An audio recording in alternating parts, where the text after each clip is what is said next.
Hey everybody, and welcome back to That Plumbing Podcast. Today we're going to talk about the three important skills, soft skills, I believe, when it comes to service plumbing. But real quick, I'd just like to thank everyone who's been listening so far, and if you've been sharing it with other people. As of this recording, we have about 150 downloads across all episodes, and I just think that's great. I'm really going to start focusing on promoting locally at the different supply houses and plumbers that I come across on a daily basis. So over time, I'm really hoping to kind of build a community of plumbers and potential plumbers that get along. And I talked about in the last episode, would create a culture of learning and bettering yourself and trying to provide better services. Because service plumbing is a great profession. I'm grateful every day that I wake up and I get to do this. I get to go out on my own and connect with customers, solve problems, provide solutions, and just really connecting with people. And this sort of takes us to our first skill, which is arguably the most important, is communication. Your ability to communicate with the customer is way more important than your ability to fix plumbing. Most of the time, customers aren't going to really care if there's drip on your solder joints. A lot of plumbing customers don't even see it. So what's way more important is the way that you make the customer feel during the process.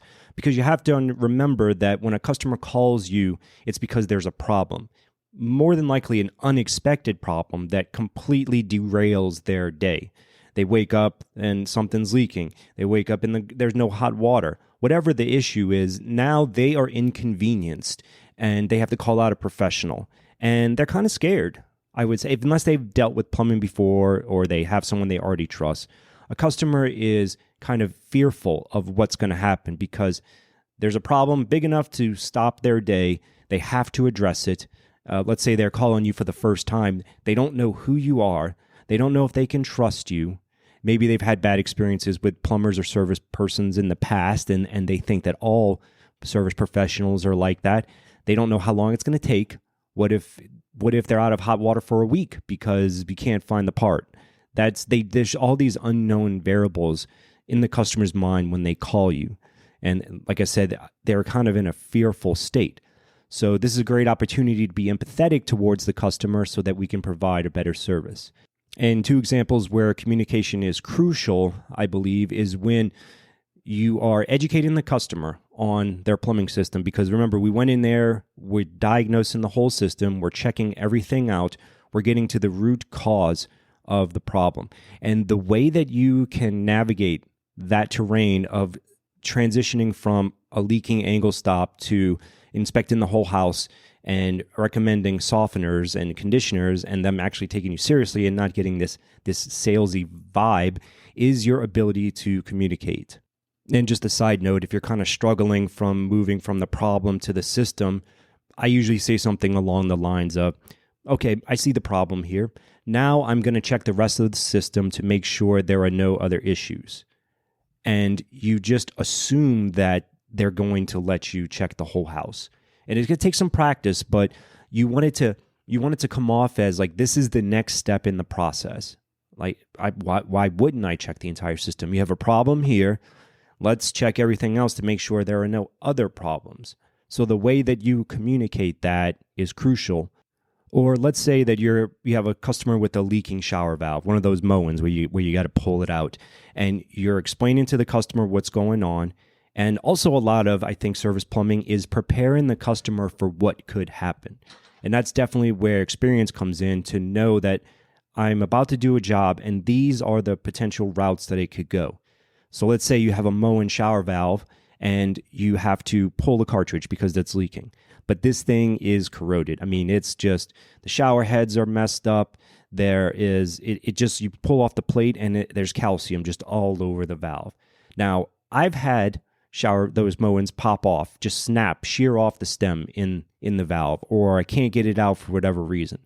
So if it's looking particularly bad, before I just go ahead and start pulling on it and then I break the valve and then I've got to tell the customer, oh, by the way, now you've got to spend this amount of money because the cartridge snapped. What I do is I say I'll bring him in there and I'll show him the calcium so he sees with his own eyes. And I'll tell him, okay, look, this is the process. We need to remove the cartridge. It takes a special tool to remove the cartridge. It screws into the handle and you pull it and extract it. because there's so much calcium buildup on your valve, there is a chance that it could snap.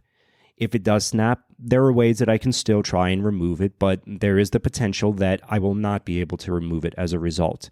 If that happens, then this is what you'll be looking at to replace the shower valve. So I'm setting him up before I just jump into anything and get myself into a situation.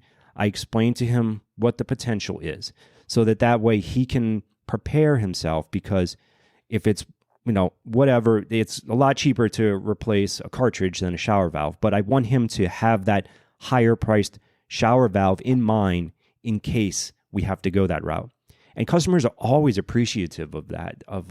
They'll say, well, thank you for letting me know. Yeah, okay, well, go ahead and do it, and if it breaks, it breaks. Versus going in there and not telling them anything, not communicating any of the potential problems. You snap the shower cartridge, and then next thing you know, they they think it's just going to be a couple $100 job, and then you come in and saying, oh, by the way, the shower valve snapped, and it's going to be now $1,000, whatever your price is, significantly more than the cartridge. That's not good. That's where the customer could get angry with you. He could get frustrated.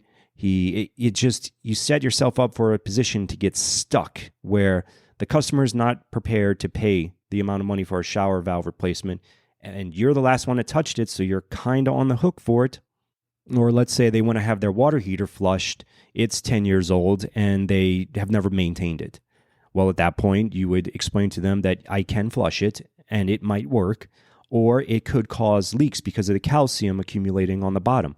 I personally have literally had a water heater start to leak while flushing it. And you don't want to go in there with a water heater flush, the customer thinking they're going to, in their mind, the flush and the maintenance is probably restoring the water heater.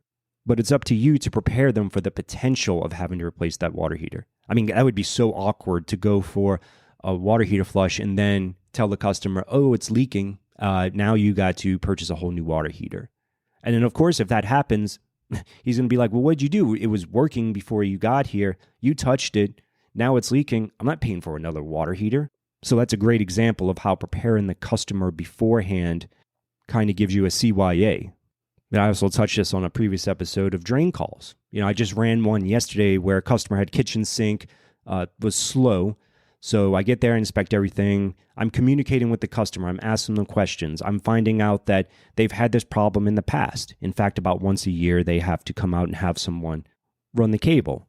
So I proceed to explain to the customer that first thing I like to do is run the camera. That way I can see, hopefully, what type of stoppage it is. Once I see what type of stoppage it is, then I can recommend either a cable or a hydrojet, since it's a kitchen line and a lot of times it's due to buildup. And that but you don't have to do it. I'll tell them, I said, I can just blindly run the cable and it might clear it. And if it does, that's fine, but there's no warranty with it. So they have to have the camera so that we can verify both before and after, what the problem is and if we solved it properly. And I mean, it goes without saying that just the act of communicating with a customer or anyone builds trust and makes them feel more comfortable around you, because they're getting to know you a little bit better, or at the very least, you're showing that you care about the customer by asking them questions. So communication, crucial, most important thing in service plumbing. I think any service job, anything with service in the title, you're in the people business before you're in, say, the plumbing business. All right, number 2 is listening. Listening, it's under communication as well, but communication doesn't mean talk the whole time. You have to talk, ask questions, and then listen to the customer. Active listening. You want to make eye contact with them. You want to acknowledge that you're understanding them as they're talking, because ultimately they are paying you for your attention. And at the rates we're asking, you should be their therapist. You should be listening to them and actually caring about what they have to say. By asking follow-up questions, it shows that you care. It shows that you're paying attention to them. And that is invaluable to know, especially as a customer. If your technician is listening to you, talking to you, engaging with you, understanding your unique circumstances, because the only way you can offer great services and options if you understand that customer's unique situation. The customer should be doing most of the talking. You should be doing most of the listening. until it comes time to present and educate. And if you've done everything right up until that point, when you talk and you start to educate them and give them options, they will return the favor by giving you their undivided attention and builds trust. I mean, all of this is about trust. All of sales and service and everything is ultimately about trust because people purchase things from people they like and trust. And so this brings us to our last one, which is confidence. You have to be confident in your skills as a plumber, your ability to provide solutions, your pricing. Bottom line. And this applies to both customer facing and business facing. You need to be able to walk into a customer's house and establish fairly quickly that you know what you're doing and you're competent. So if you're newer or you kind of don't know what you're doing in particular circumstances, do everything you can to not let the customer catch on to that. Just excuse yourself, whatever you need to do, go out to your van and call someone. Call a friend, service manager, whatever you got to do to maintain the illusion that you are competent and in control. Because ultimately you are. We all come across situations where we're not exactly sure. If we're going to be asking the amount of money that we're asking, we need to act professional and look it and smell it and all of these things that come into the idea of professionalism. And most importantly, to be confident in your solutions. And this is where I think when we talked about earlier about communicating the potential problems that could arise from a repair, by showing the customer that you understand what could go wrong and you're preparing them for it. You're telling them they might be replacing the shower valve, they might be replacing the water heater. That shows that you're confident in your skills and that you've seen this before and that no matter what happens, you're going to figure it out. We're not going to end up in a situation where the house is flooding uncontrollably because you did something wrong and you don't know how to solve it. And when it comes to your prices, you need to be so confident that you will walk away from a call if a customer is not willing to pay what you want. And that is absolutely okay because you know what you're worth and you're not going to settle for less. Now, you do it professionally, but I've walked away from jobs if the customer was going too low or wouldn't pay what I was asking because it's happened to me before and I'm sure it's happened to you. Customer talks you down, cheap price, you think you can do it fast, and then, of course, problems occur and you end up being there way longer than you think because you were trying to cut them a deal, or they'll call you back over something you did that you kind of gave them a discount or you did it for free to seal the deal, and now they're calling you back over something stupid and they're just being picky. All right, to wrap it up, we have number one, communication.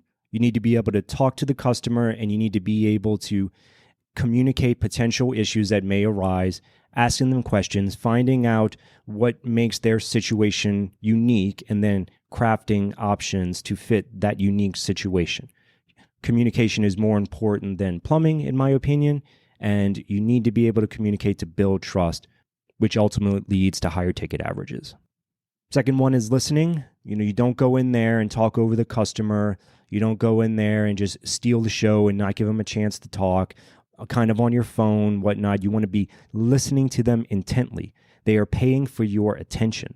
So it's crucial that you give it to them. It adds value. It builds trust. You build in a relationship. It helps you discover underlying issues that may aid you in providing more complete solutions.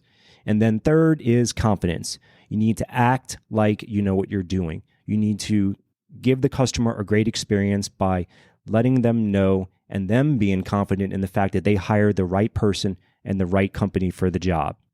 Confidence in your prices so that if a customer is trying to lowball you, you can walk away. And because that's not the type of customer that you want. These are your prices. If they're going to talk you down and complain about every price, well, then maybe we're not the right company for them. And that's okay. That's okay. There are many different types of companies at different price points. I'm sure you'll find one.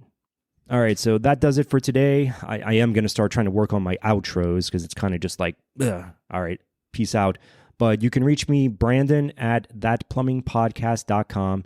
YouTube channel is up. It's under Brandon the Plumber. So if you want to leave a comment or start to connect based on the different episodes, go to the YouTube channel, leave a comment there. Facebook group, but I haven't really started promoting that yet.